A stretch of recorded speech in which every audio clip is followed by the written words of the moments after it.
Easter is not pagan. And I don't believe it's fair to say to Christians that it is. However, Easter is unbiblical. And don't misunderstand, the resurrection is biblical, but Easter as the means by which Christians observe the resurrection comes from the Roman Catholic Church. And we inherited it through the Protestants. And they, in fact, did borrow from pagan cultures. I mean, just Google, how do you calculate the date of Easter? Easter falls on the first Sunday following the first full moon on or after the spring equinox. Why? Encyclopedia Britannica tells us it was the Council of Nicaea in 325 AD, a Roman Catholic council ordered by the government that said Easter should be observed on the first Sunday following the first full moon on or after the spring equinox. In this video, I'm going to tell you why I keep Passover. And no matter what you think about Easter, just acknowledge in this moment that all the modern church keeps Easter when they do because of a council by the Roman Catholic Church 1700 years ago. Sorry, but I don't take notes on how to do my faith from them. This entire issue stems from the same problem the modern church has. Because even though they know they need grace, they know the Messiah, they lack knowledge of what the Old Testament actually says. And in a similar way, ancient Pharisaic Jews had the Old Testament, but they didn't know their need for grace. They didn't even identify the Messiah. So we need to find the middle ground and understand exactly what the Bible actually says about Passover and Easter. Did you know the word Easter comes from a Latin and Greek word Pesha, which means Passover. The easiest way to know that the Passover festival is indeed for all those of the household of faith is because, as Paul says in 1 Corinthians chapter 5, Christ is our Passover lamb. The Passover festival is a symbol and points to Christ. So if Christ is in fact the Passover lamb for all who believe, it wouldn't be an equivalent example if the Passover festival only applies to Hebrews or Jews. And this leads right into point number 2, which is that the Bible actually says that the Passover applied to Gentiles when it was given. When a Christian tells me the Passover is just for the Jews, I just ask them, where is the Passover given in Scripture? 99.9% of them don't even know. It's Exodus chapter 12, and I'm going to give you the verses, but I need to know you know the story, right?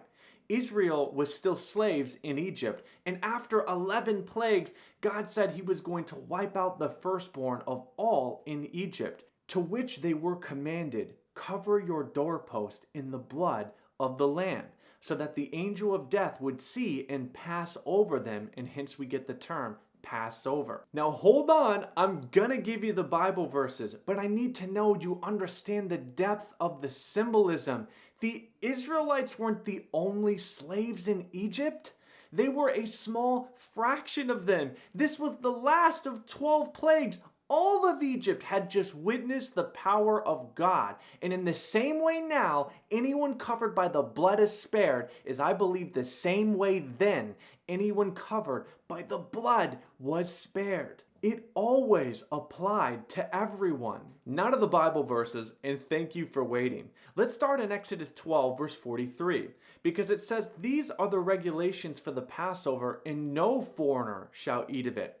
And it's frustrating when people point this out because if you only keep reading 4 verses later, it says, oh, but if an alien lives among you, he just must be circumcised, because verse 49, this same law applies to the native born and to the alien living among you. This term alien is the Gentile. In fact, you won't see the word Jew till 2 Kings because the terms Jew and Gentile don't come till hundreds of years later. To which I say again, the Gentile was always included, even now, by faith as Christ being our Passover lamb. And something cool I want to point out, if we back up to verse 38, we see a mixed multitude left Egypt with the Israelites.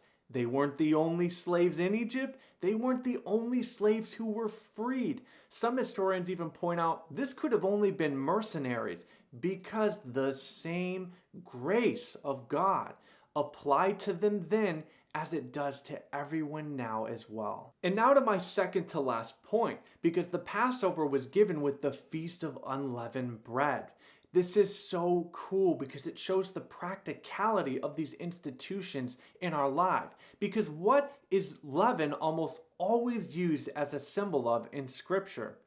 Sin. The law actually forbid grain offerings that included leaven. In Matthew 16, Jesus compared the false teachings of the Pharisees with leaven. In Luke 12, he compared it to their hypocrisy. And of course, Paul in 1 Corinthians chapter 5 compared leaven with the sin that the church was tolerating. You see, in the Feast of Unleavened Bread, they were commanded to get the leaven out of their home, in the same way that we today are commanded to examine ourselves and get the sin out of our lives. Jesus kept the Passover. All the apostles kept the Passover, but it was with the knowledge of the Messiah and their need for grace. And this is why Paul explicitly says in 1 Corinthians chapter 5, so let us keep the feast, but not with the old leaven, but with the new. This had nothing to do with being put under the law.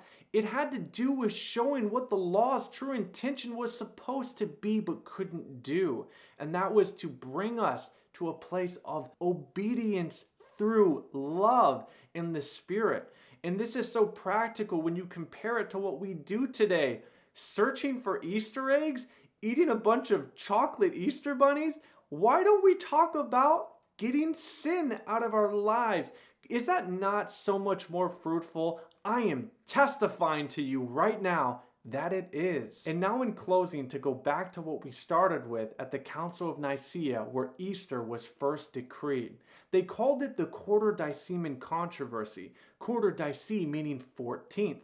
They called them the 14th day proponents. Now why is that? It's because of Exodus chapter 12, Numbers chapter 9, Leviticus 23, Joshua chapter 5. The Passover is what was commanded to keep on the 14th day at twilight. This is one of the records of what the original church was keeping till about the 4th century, when the Roman Catholic Church, who was the largest church among them all at the time, began to change to what has evolved into what we call Easter. I think if we kept Passover, we would be more biblical and see the fruit of it in our lives. And if you're not seeing this, I want you to know I'm not condemning you. I'm not saying you don't know Christ. I'm just telling you the truth. And if you do see this and maybe want to learn more about how you could keep Passover, check out the links in the description.